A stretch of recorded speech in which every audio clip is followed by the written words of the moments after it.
We're coming into the biggest crisis in the history of mankind, and there is no way to stop this. In the last 30 years, every form of human existence is worse than it was before. We are sicker in every capacity, more disease, anxiety, depression, autoimmune disease, Parkinson's, MS. These are all at their peak.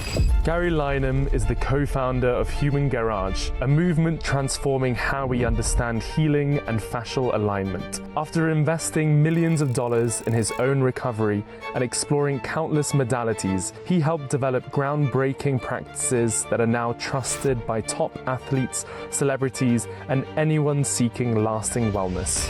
I'd sought out hundreds of practitioners all over the world, and I was just trying to fix the pain and discomfort in my body, and nothing would work. What was that journey like? There was a repeating stories that everybody says, oh, we can help you. And somewhere down the road, all of a sudden, they have this perplexed look and they can't figure it out.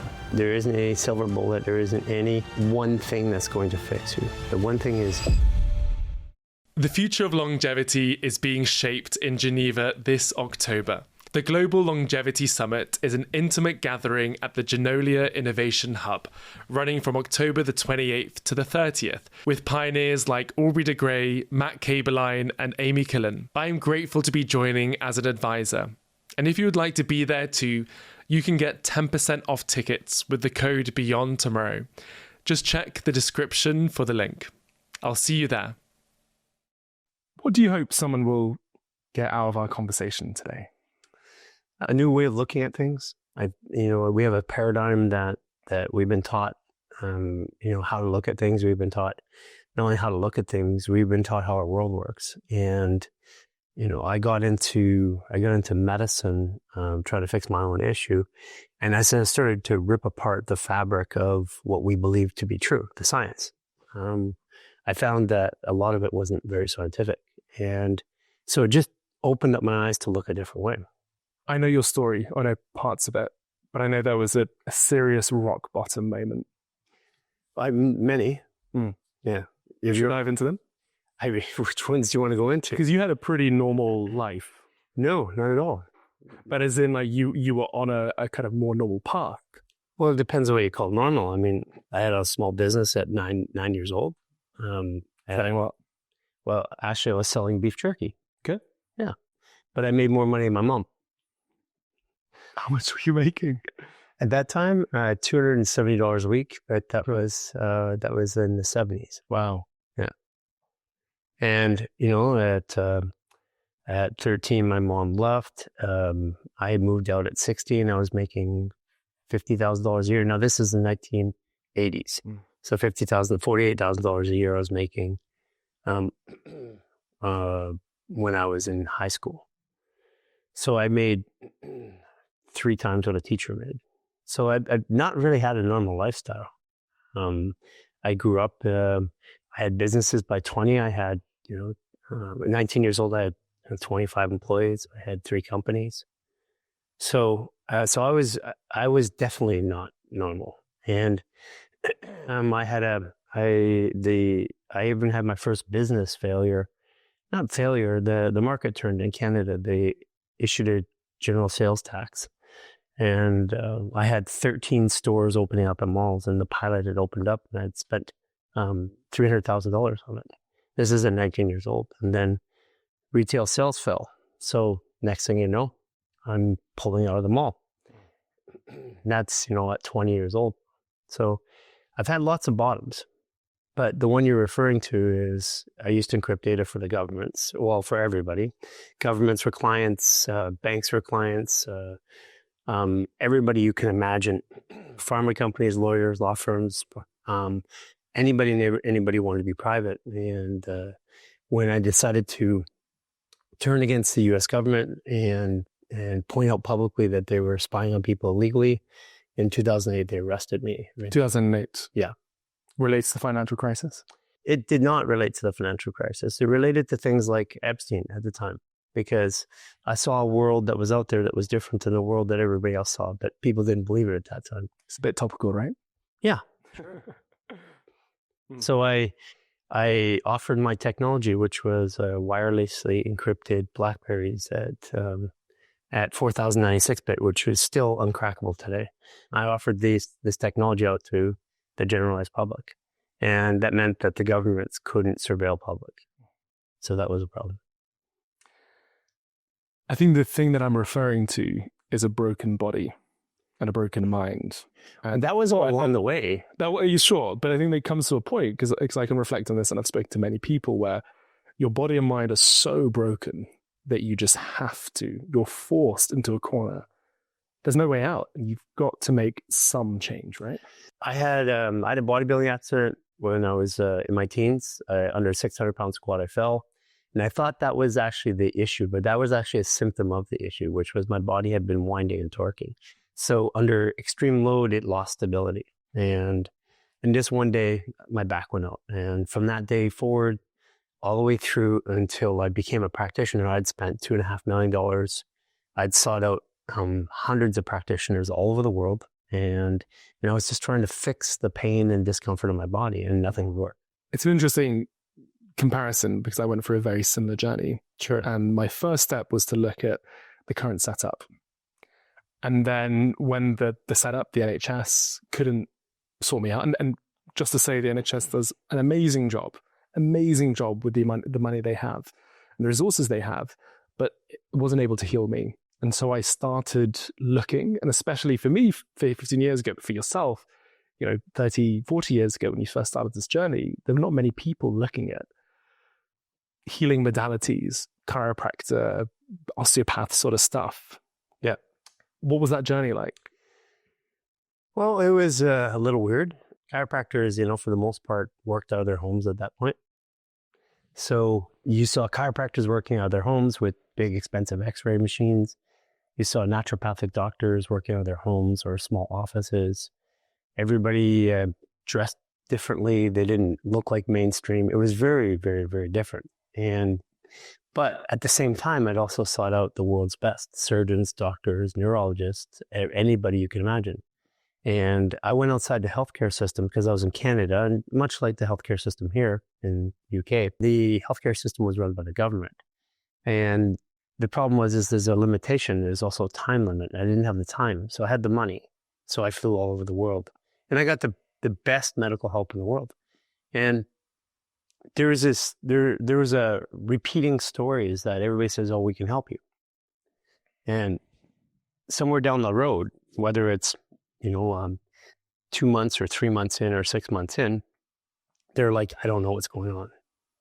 I don't understand this." So they start with, "I can help you," everyone, as if you're just this individual that can't be helped, or is just that's something they always say? No, more like, "We've seen this 1,000 times. I got this." And then you could see the look in their eyes when it changes. Yeah. Because they're very confident, and then all of a sudden they have this perplexed look and they can't figure it out. And I started looking for the look, not what they said. And when I saw the look, I decided to leave. So there's probably, 50 natural providers of some sort around the world that still have credits of, thousands or tens of thousands of my money on their books. Because as soon as I saw that look, I knew that there was nothing good that would come from that. So I left. Yeah. At that time, the way that natural practitioners or even doctors who worked outside the system, they took a prepaid package. So you pay a prepaid package, and I'd happily pay if they thought they could do it and they could convince me. I'd happily pay 10,000, 15, 20, 30, 50,000 bucks. But when that look happened, that was my last appointment. So what was the aha moment? What was the moment when you went into an office, a practitioner's office, and said, "This is the combination I've been looking for"? There never was. I became a practitioner because no one could help me. The aha moment was, I have to figure this out myself. And people are going to ask what kind of pain. It was back pain, it was neck pain, it was shoulder pain, it was discomfort, it was PTSD. I had, up to 8 concussions by the time I had, started my own journey as a practitioner. So the aha moment was, if I wanted, like everything else in every other business I'd ever done, if I want to do this, I got to do it myself. For someone who doesn't know about Human Garage, what is that magical combination of stuff that you're bringing in? Well, we brought in everything. But here's what I want people to hear. When We had 52 practitioners. We had 25 disciplines. We worked with all the top athletes in the world. Like Ben Affleck was a client, the U.S. Olympic team, the Dodgers, the L.A. Lakers, the top athletes. Even Ben Greenfield was a client back in 2016-17. Dave Asprey. All of the people that people are looking at now were patients of the clinic. And the point is that I was able to, when I was in the clinic, I was able to manage the way I felt, but I was managing it by doing stuff. And this is really a tough one on the longevity and the wellness and the biohacking space. Doing stuff. What do you mean by that? I was getting treatment 5 times a week. I owned a clinic. So I'm having somebody put needles in me. I'm having an adjustment. I'm taking a peptide. I'm taking a supplement. I'm getting a massage. I'm getting an adjustment. I'm doing these things every single day, which is not something that everybody can do. And the reason I got into the clinic work is because I needed care 3 to 5 days a week, and I couldn't live another life other than making healthcare my business. So here I am getting treatment, have my special sauce of practitioners and things at work. I get it every day when I go to work, basically. I convinced myself that I was okay because I felt good. And I did. I legitimately felt good. But what happened was when the pandemic came and I wasn't able to get care anymore, I was back and even worse than I was before.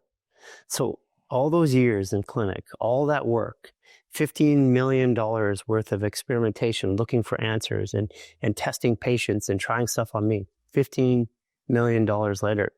And the pandemic came and I'm back in pain again. So the net realization is if I had to do anything to feel okay in my body, other than get up and move a little bit, then I wasn't okay. And this is where a lot of the people in the space of longevity or biohacking are at right now. They get up and they have these incredibly insane routines. Yeah. And if you do not do that routine, you're not okay. And I see this when I go to conferences all the time.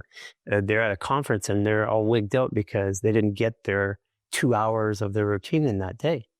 You know, I've been there, and it's not a judgment point. I just want to add, you were doing fascial maneuvers on me before I went on stage 5 months ago. Yeah, Superhuman, because I was like, Garry, please. It's like super interesting because I think some of our listeners will be tuning in and thinking, but I thought there was a way, a magic pill that I could, or a formula that I could take or go to someone, and all of a sudden I don't ever have to go back and I can just go home and be fine. Well, you just illustrated the problem. The belief is that I can go to somebody. It doesn't matter how magical that cure or that treatment or that procedure is.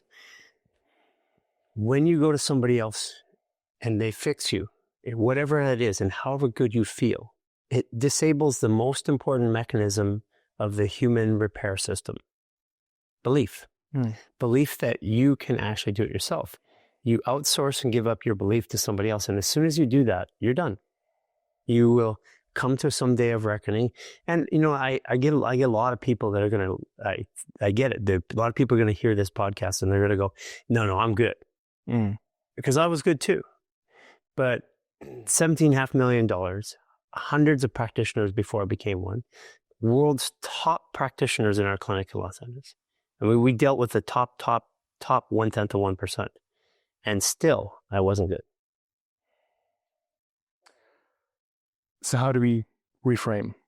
How do we get to the point where we believe, where one says, I can? Well, this has been the unwinding process for me. Can you imagine during the pandemic?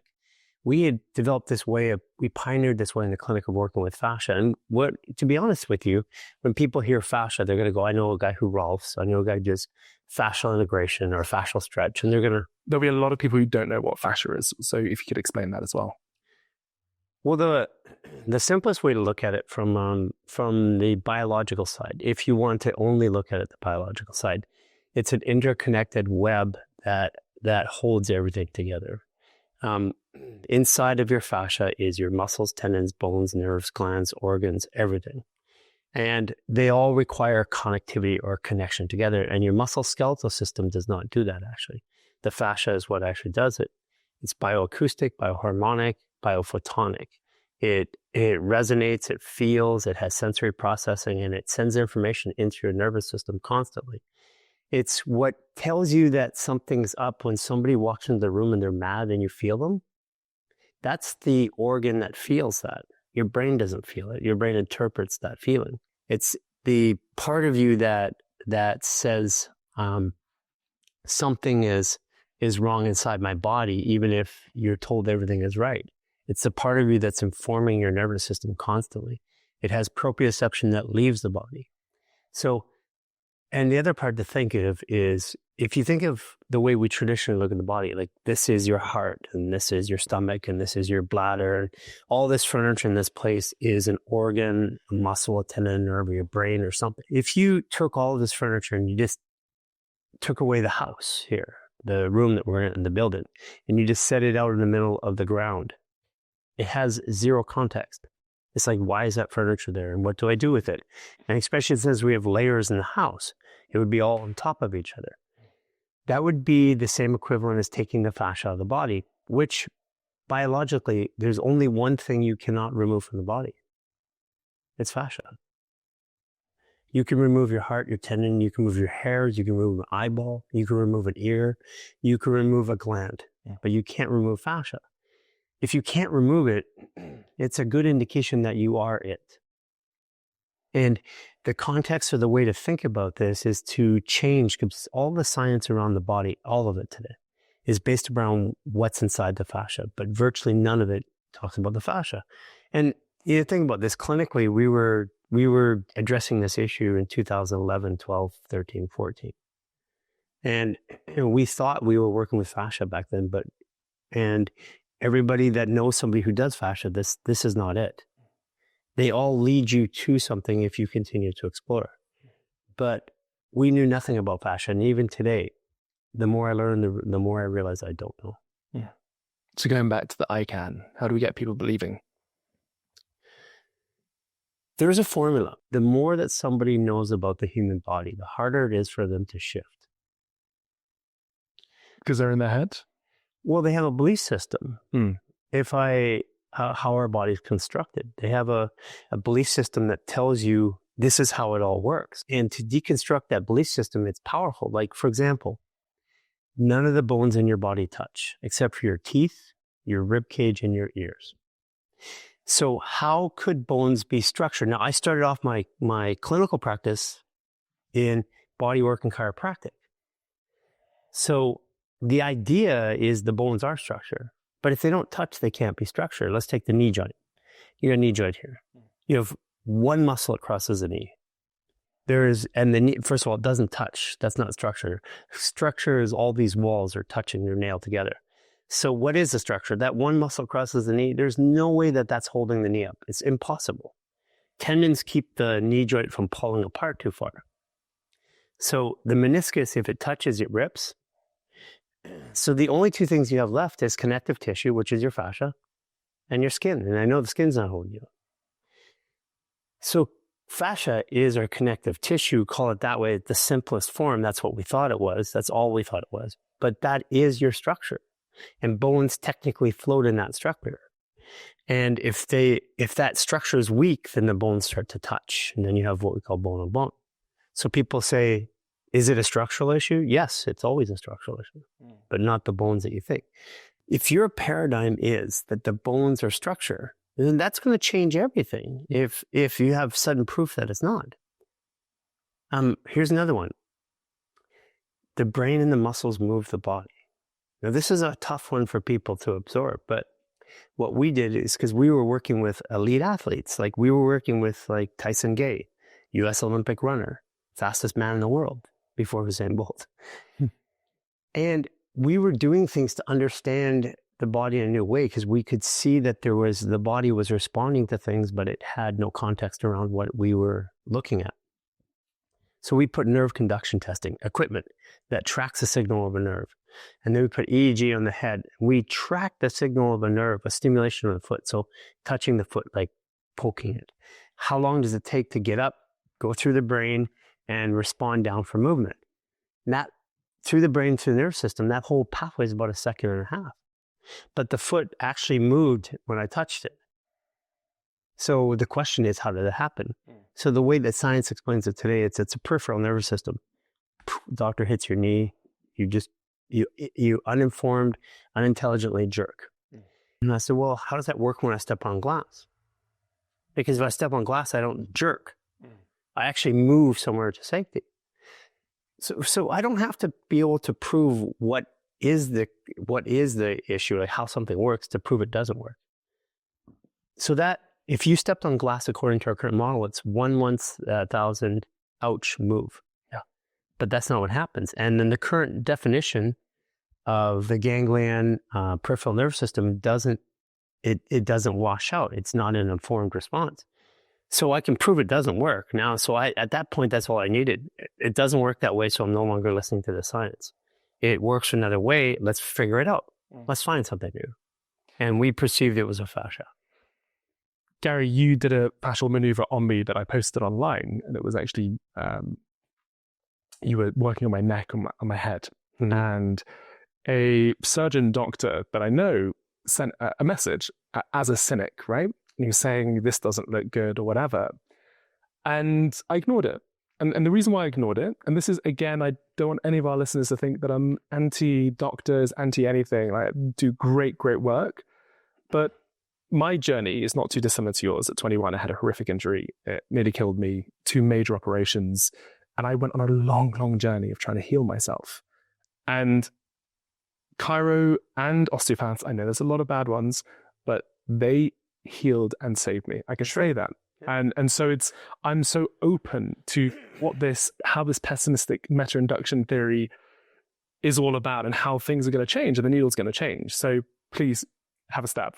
Well, first of all, if the job of science is to prove me wrong, then I'm not going to tell you what I know or what I think or what I found until I can 100% prove it right. That slows down consciousness. It slows down development. If everybody has to be 100% right, 100% sure before they even talk about something, because when you share an idea, I get an idea and I move forward. Or you share an idea and 3 other people share it. We all, I never thought of it that way, and it shifts my perception. This is what ChatGPT is doing. ChatGPT is speeding up consciousness because I no longer have to wait 3 years to get a reflection on that idea that I had. I can get it right away.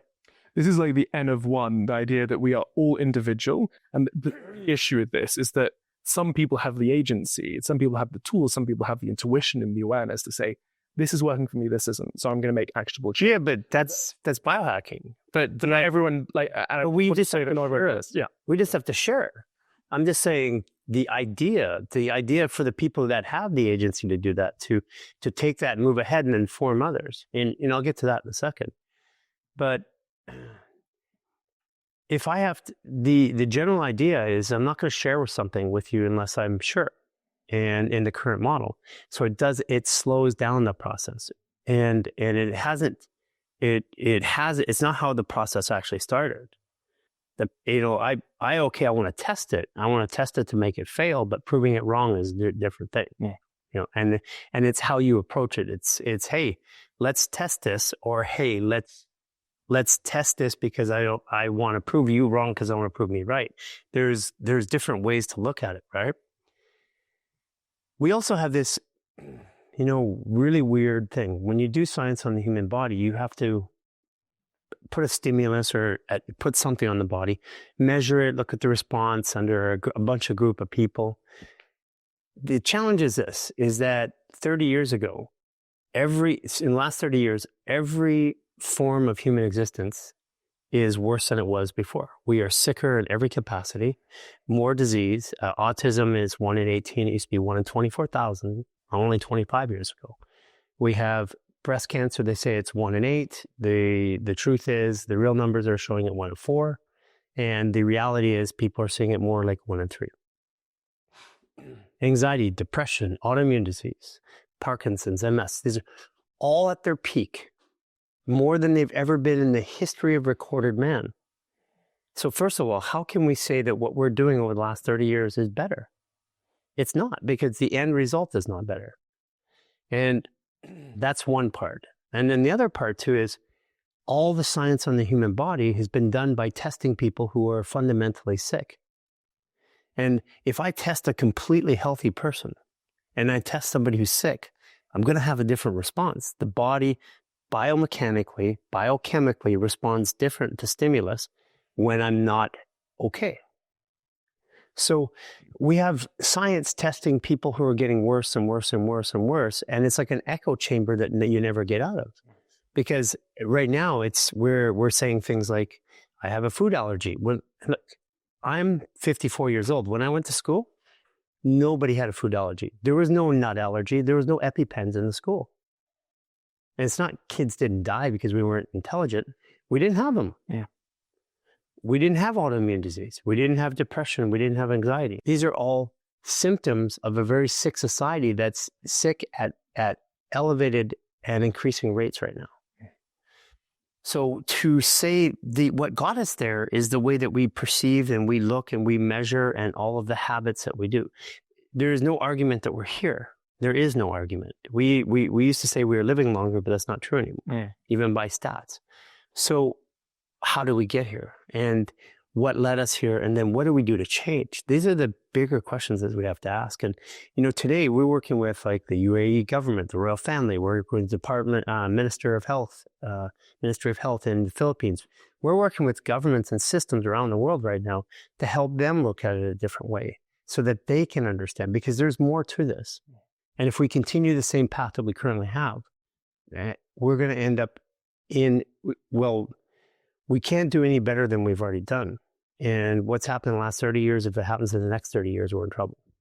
There's a saying in the community around the FDA, which is the FDA and I might be misquoting it, they're okay if someone dies of a disease, but they are not okay if someone dies from a drug that's been approved. And so it's better to allow people to pass from or to get sick from a disease, but if they haven't proven the drug works, then because there's two things happening. One thing is our environment, our exposome has changed a lot over the last couple of decades. Plastics and pollution and all that, and stuff in crops and all that. And then the second thing is like the system in place to bring medicines, drugs, whatever, to market or processes that will start healing. And so there's two things at play here that we need to kind of fix. So let's take the big one on the head. What is healing? What is healing? Yeah. Getting back to self. Okay. So let me just play that model out for you. Over 10,000 active patients, I was able to categorize people because I interviewed every single one for an hour and a half. Because the clinic wasn't about making money. The clinic was for me to understand something. So this was a working lab, and I have some of the best and most elite people in the world there. So I was able to divide people into two categories as they came to the clinic, and the category would tell me if they were going to be successful or not, because we didn't take everybody. We had 150 to 200 new consults a month, and we would say no to a good portion of it. Why would you say no to them? Because we had limited resources, and we wanted people who were going to be successful. Is that a mindset shift then? They had to have the right mindset? Well, that's what I was going to say, is that people would describe themselves in one or two categories at the end, because I'm looking for every way to disqualify or qualify somebody. And the easiest way to qualify somebody is disqualify somebody who's not ready. So here's what it came down to. People would describe their condition in one or two ways when they came into the clinic. They would say, listen, I just need to take care of this because so I can get back to zero, so I can go back to doing what I want to do in my life. This is kind of what you just said. The other way that people would describe this is they would say, my body's broken and it's stopping me from doing what I want to do. And they have different ways of saying those two things. But the first category, 100% of the time, they would be back in 6 months or a year or 2 years. The other category, 100% of the time, never came back. And so as a clinic, I wasn't there to create a business out of it. I was there to help people. And it was very, very different. So the ones that didn't come back were the successful ones. The ones who came back on a regular basis and used the clinic and appreciated everything that we did. And you saved me, you fixed me from my shoulder issue last year. Now you fixed me from my hip issue 2 years later. And now you fixed me with my autoimmune issue. Now I've got cancer. So with volume, volume changes practices.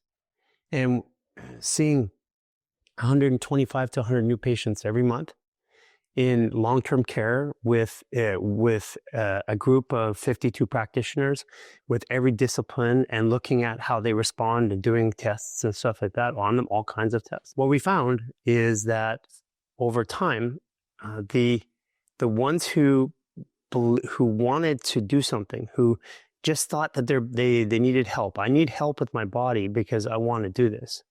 Those are the ones who were always successful. Now, those are the ones that, if I have limited resources, those are the ones who want to help. Can we do something practical? Sure. Yeah. To any of our listeners that might be sitting, or maybe going for a walk, or sitting down after a long day, what is one way they can release their fascia? Okay. So one of the best ways is the power of this, and this is what we'll be demonstrating at the Health Optimization Summit here, is to put pressure in the fascia. We are highly sensitive to pressure. Pressure impacts us in a million different ways. That's why, like HBOT, hyperbaric treatment, that's why it works so well. So we could actually do that right now. Now you can cross either your whole leg over, because of our limited space, with this cross an ankle over. So you cross an ankle over, and there's a lot of reasons for this, but one of them is it informs your hips, like you're walking. Your body sees contralateral motion. Take your right hand, put it underneath your left armpit, left hand on top, turn your head to the left, and what that does is closes off the pressure to the neck and head. Turn your body to the right. What you want you to do is breathe in with your mouth and hold it. Go. Keep holding it. Breathe in more. Breathe in more. Exhale. Turn a bit more to the right, head to left. Breathe in and hold it. More. Deep. Exhale. Breathe in again. More. More. Exhale. Okay, now in through the nose, out through the mouth 6 times. Go.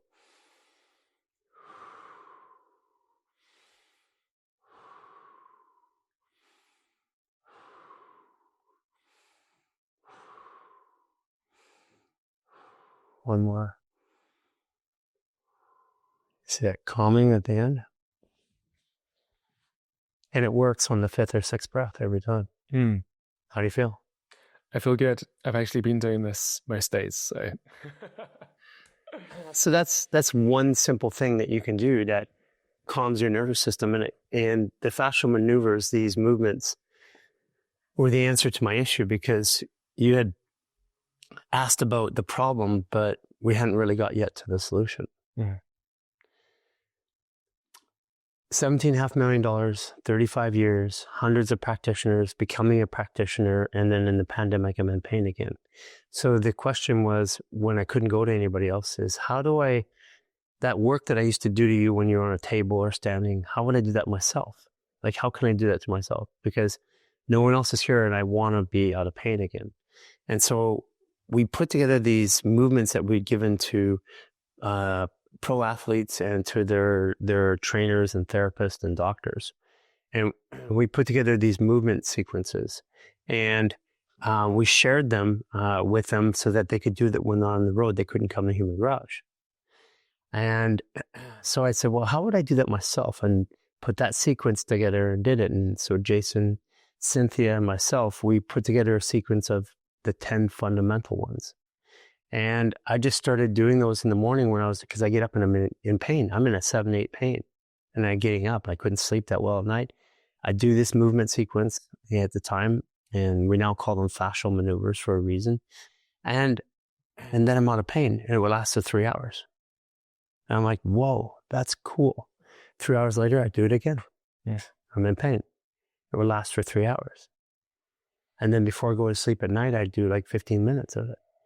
And I continue to do this every day because it was a pain relief tool. It was better than alcohol or drugs or prescriptions or anything like that. After 7 days, I started going, whoa, wait a second here. I'm not really in that much pain in the morning. I'm, instead of a 7 or 8, I'm more like a 3 or 4. And then Another week went by, another week went by. At the end of the month, I had this shocking transformation in which I got up and I was okay for the first time in 35 years. And that was 1 month into this. And just to say, this 1 day reset, which it's the 1 day reset that you can find on the Human Garage website. And Sure. You have a beautiful model, which is, and I'm not part of the organization, so this is, but you pay what you can afford, which is beautiful. And if you can't afford it, because the majority of the world can't, they fill out a form and we give it to them for free. Yeah. And it's $1 or it's $20 or $2,000, whatever you want to contribute. Yeah. I just want to say this to the listeners. I have come into my body after just 2 minutes of exercise. And you feel it, right? I feel it massively. And it's like, I've dropped. Like I was maybe a bit in my head as one can be, but like I've really just dropped into my feet. And this is the crazy thing that I still don't get about the world that we're living in. People are so cynical of these ideas. And I think it takes until you are suffering and you have no other choice than to ask the question, could this work for me? I need a solution. So this is why we are where we are today. I mean, when we say we have 50 million people practicing, that's actually a lie, because we have substantially more. We're over 1 billion views, and our views are practical. They're solutions. We can articulate that roughly 250 million people have learned something like a vagus nerve release or a shoulder reset, which they use every day, and they share it with other people. But there are tens of millions of people around the world that are just trying things out. And like you said earlier, the way of describing that is when the pain of staying the same is greater than the pain of changing. That's when most people change, because we're not taught to change until the pain's great enough. And I have, even here in London, I have some of the world's top surgeons and physicians that I work with. Some of the top in the world. I work with the top, most elite athletes on the planet. You can just start to Google and you'll figure out who they are.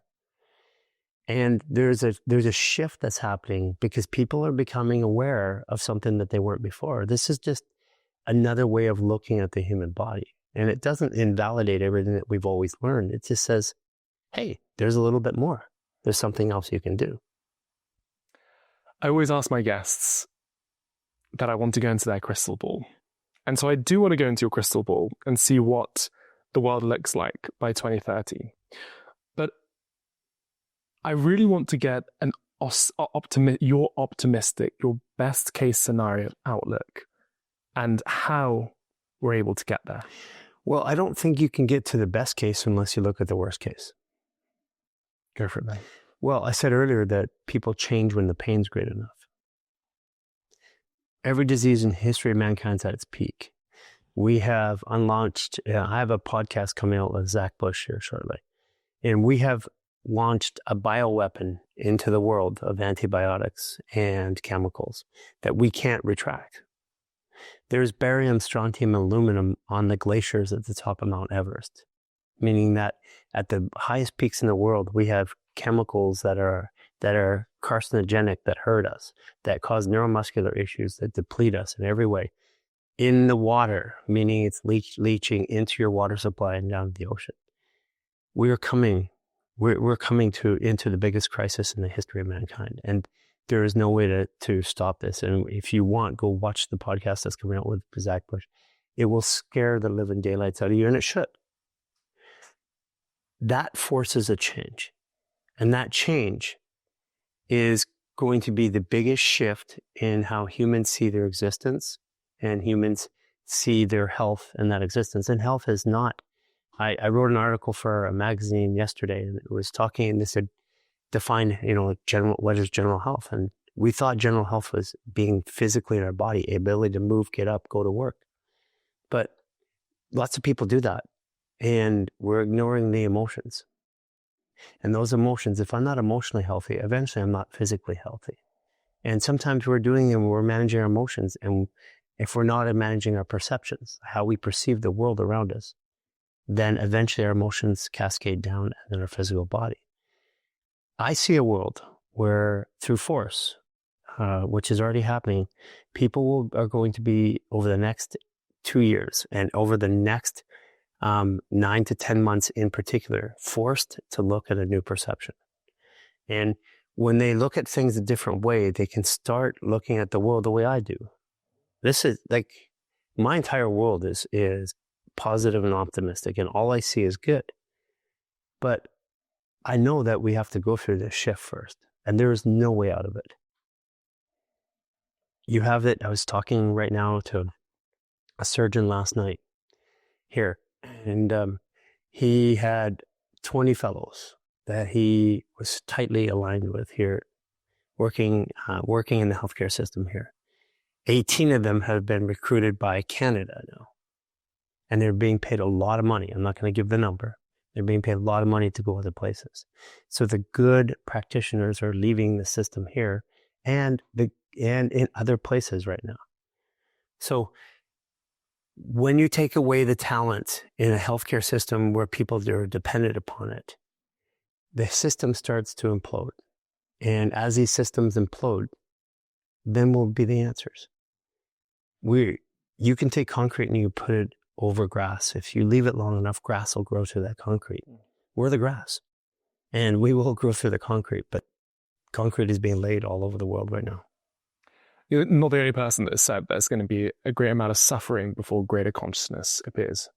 I wish there was a different way. I'm an N-1 guy. I went through my suffering. And like you went through your suffering, and that's why we're here talking today. But I chose to turn that suffering into something that was productive and then share it with others. The majority of the world's not there, but they will be. So you mentioned emotional health. Mm-hmm. I don't want to lead this question too much, but it's amazing with this younger generation, Gen Z, everyone's like, they don't drink. It's like, wow, they don't drink. They must be healthier. No, they just have a much stronger vice in social media, which I think is far more addictive than pretty much anything. Sure. And it seems to be crumbling this generation and making them so socially anxious. And Jackie, who's in the room with us now, we were talking about it yesterday as well. What is the solution? What will be the rock bottom? We're already there. The people don't see it yet. The rock bottom is the awareness of where we're already at. That's what it is.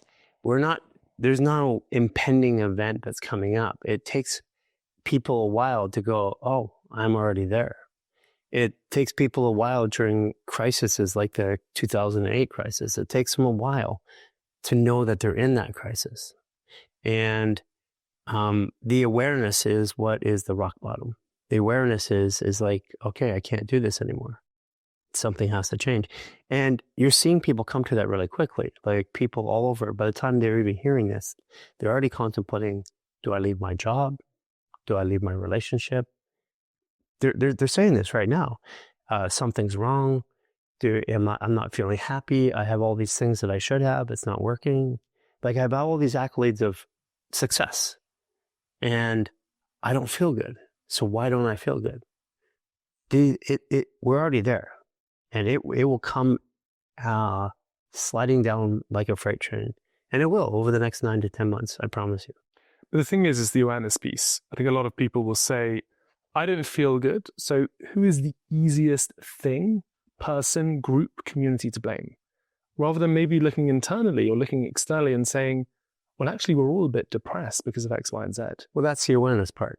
That's it. That's literally what it is. Right now, they're blaming outside of them for the problem, but the problem is inside. And you asked about emotions, right? Emotions are the greatest draw on the human fluid adaptive biological computing system. We are computers at the end of it. The greatest draw of our power is emotions. That's why you have a big emotion. And in that big emotion, you feel like hungry and tired afterwards. You have a fight or an awareness or a death or shocking event in your life. All of a sudden, you have nothing left. Those emotions drain more energy than anything else. I'll give you an example, because if I was to tell you right now, I got a text message on my phone that says that your parents are both killed in a car accident, your body would go into shock. You would go into shock. Your body, your heart would change, your blood pressure, all your chemistry, your organs, your brain. You go into depression. All kinds of things would start to happen. And And there is no stopping it. It's a cascade. It starts to happen. And then 2 hours later, we found out it wasn't your parents. It's just people with the same name. It would literally start to, you come out of there and go, whoa. And you start unwinding from the trauma. And at the same time, you would start to get your energy back and your focus, and you would be happy. And so the only thing that changed was your perception of what the event was. And these are things that are not being typically measured in our current scientific, medical world of looking at the human body. It's not something that we currently adapt. I mean, we're starting to, but generally it's like, no, you should be able to do this like a machine and have these emotions. And now we're saying, well, you have to be somewhat aware of these emotions, but more so the perceptions. The perceptions are being shifted by narrative. Narrative is what you consume. So if you consume a bunch of alcohol, that narrative in your body is you're dying. If you consume a bunch of healthy food and exercise, the narrative in your body is you're growing. If you consume a bunch of fear and hate and deception and anger and on social media, that consumption is affecting your perception, which affects your emotions and then your biology. And we know that. I mean, the Gen Z world, they even know that this is true. But it's like, that's their cigarette. You know, my generation are like, I know these cigarettes are killing me, but, you know, I'll quit someday. And that's the same thing that Gen Z is doing. You know, ironically, the only real social media I consume, I look around a few things really quickly to see where the world's at, but I look at ours. And I have to, because we're like 30, 40, 50 pieces of content sometimes a day. I have a lot to look at, but I don't like looking at social media because of what it does. I can feel it right away within minutes. It's the slow killer, right? It's something that it's not gonna, and we still don't know what the effects are on. Cigarettes were the slow killer. Social media is killing us much faster. As two eternal optimists, we have to paint a beautiful picture of the world and how we get there. So Garry, the world according to Garry Lineham. There is a beautiful picture. The beautiful picture is, it's when we take, every person starts to take self-responsibility. And this is what self-care is about. 35 years ago, 60 years ago to 75 years ago, 85% of healthcare was done by moms and by grandmothers in the neighborhood.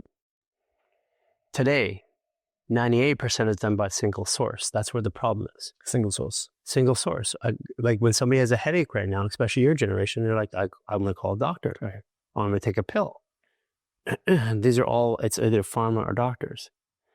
So that has to switch in order for society to be happy and healthy, because that means I have to outsource my feeling of okay in my body, which I live in 24/7, to a system, either Medicare, healthcare, or to a physician. And when that changes, then we change inside. Because if 80% or 85% of the time I can make myself feel better, then I have the tools to actually live a happy life, productive life. That's where it changes. And this is why our movement is growing around the world so fast. It's the return to self-care. And when people are put in that position and they no longer have the answer, which is coming soon, the healthcare systems that are supporting them right now are being accessed 20 to 25 times more than they were 15 years ago. Half of the healthcare professionals have transited their jobs and changed into other fields because they no longer want to be in that front line, which was due to the pandemic. So we have half the people that are supposed to respond there. We have 20 to 25 times the amount of people coming into that system. So it's going to force a new behavior. And that new behavior is, how do I figure this out myself? And when I do it myself and I go, oh, that worked. I studied, I looked on ChatGPT, I took a supplement, or I did this movement with my head, or I got outside, or I got rid of the frequency in my house and I feel better. Now, when that happens, then we have this massive shift of people all at the same time going, hey, I figured this out. Let me share this with you. Because when somebody figures out how to fix their problem, whatever it is in the body, they share it with everybody. So that's the turning point. And we're here. Like, we're literally on the doorstep of this turn, because all the people that have been in the health and wellness space their biggest frustration is, my people don't listen to what I say. Well, they're starting to listen. That's what's happening right now. We're going to witness that change. We are in the process of witnessing. We're at the Health Optimization Summit, where thousands and thousands and thousands of people are coming now looking. In 2017, there was 85 people. There's thousands today. That's a shift. And that shift is going to explode over the next couple of years. And not even judging how people do it, the fact that they're looking is the silver lining. Self-agency. It's coming home that has to happen. Yes. It's sovereignty over my own body and my own health, my own way of being. And people are looking for sovereignty in their countries. They're living sovereignty where they live. Sovereignty cannot happen until I'm sovereign inside. Because when I'm in pain in those moments where if I can help myself, then I don't need the help of others. It doesn't mean I can't accept it.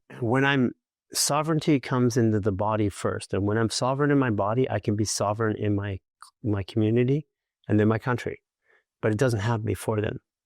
So our sovereignty was taken away from us, but not by laws and politics. It's taken away from us by health. Parting piece of wisdom. What advice would you give to any of our listeners that are on this journey? Question everything. There's always a better way. Always. It's up to you. If you want to make this change, whatever the change is in your life, physical, emotional, perceptual, it's up to you. There isn't anybody coming. There isn't any silver bullet. There isn't any one thing that's going to fix you. I spent $17.5 million in 35 years looking for the thing. It doesn't exist. The one thing is you. It's inside of you. Everything that you need to feel the way you want to feel and live the life you want to live is already inside of you. It's unlocking and enabling those things. And that is within your control and nobody else's. I really want to finish there, but I also want to ask you one question on the power of, or the future of astrology and all that. Sure. Is there space for that, do you think, in the conversation that we've had so far? Sure. Listen, when the moon is at its peak, the full moon, it seems to pull the oceans into tide. Whether that happens or not, whether you believe, however it is, something happens where all that water changes. Fair statement? Yeah. Okay. Your body's 70% water. And that means that something is happening inside your body at the same time. That's a celestial body, however you see it, whatever you believe about the earth and whether it's flat or round or whatever. That thing's big in the sky and it's full. The water changes. That means the water in you is changing. And that means that celestial bodies can have some sort of impact on our biology. And I have found that as I have dug into that has been more true for me than anything else. And people are going to have to find their own way. But when I can resolve another way of looking at why that happens in my body, then I'll switch my belief system. Astrology is been played down as woo-woo science because what we look at is it's meant to like predict the future or tell you things, or you read your horoscope and you go, that's not really me. Well, that's because you're made up of 20 parts. That's like taking your nose and looking at your nose and saying, well, that's all you.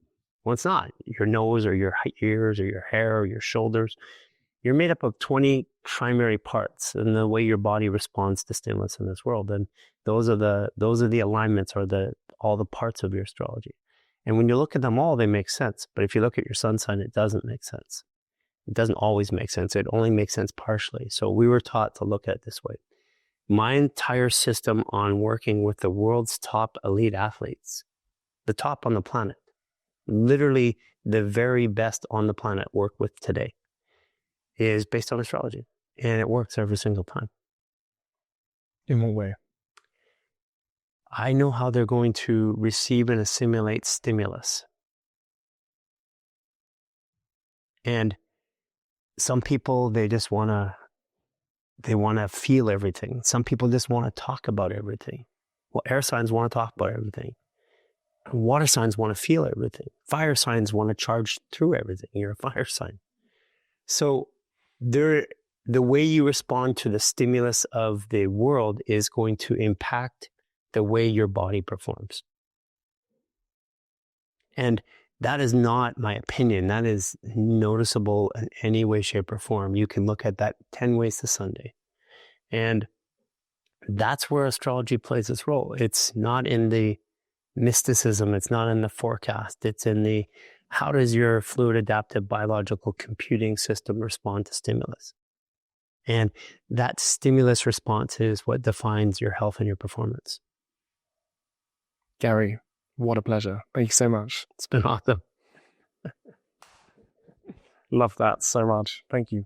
If you want to know what tomorrow has in store like I do, you definitely want to listen to our recent episode where I talked to Peter Diamandis about a future where we could live forever. Thank you so much.